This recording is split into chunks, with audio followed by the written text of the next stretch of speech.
নমস্কার, একটি কবিতা পাঠ করছি। যুদ্ধবাজদের জন্য এলিজি। লিখেছেন শ্রদ্ধেয় কবি আলফ্রেড খুকন। প্রিয় মাহমুদ দারবিশ, আপনার কবুতরটির কী খবর, যার জন্য আপনি ভাবতেন সকালের আহার? আমি বেঁচে থাকলেও তার জন্য কোনো কুতকুরোর বন্দোবস্ত করতে পারলাম না। গাজায় কোনো বৃক্ষ আর অবশিষ্ট নেই, ফলে নেই কোনো পাখি এবং আপনার প্রিয় কবুতর।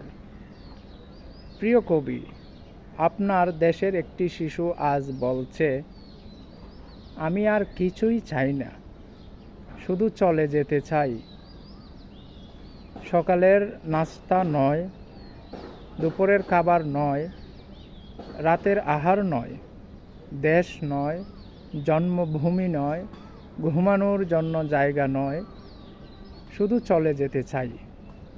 সে হয়তো কিছুক্ষণের মধ্যেই চলে যাবে, শান্তির কথা ছড়ানো দেশের বোমার বিস্ফোরণে। ট্রাম্প, নেতানিয়াহু, তোমরা কি কখনো মরবে না? দারবিশের মতো আমিও মরে যাব, তার কবুতর মরবে না।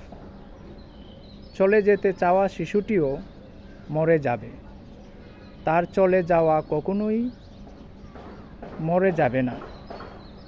যারা বেঁচে থাকবে তারাই শুধু বয়ে বেড়াবে চলে যাওয়াদের বেদনা। ধন্যবাদ সকলকে।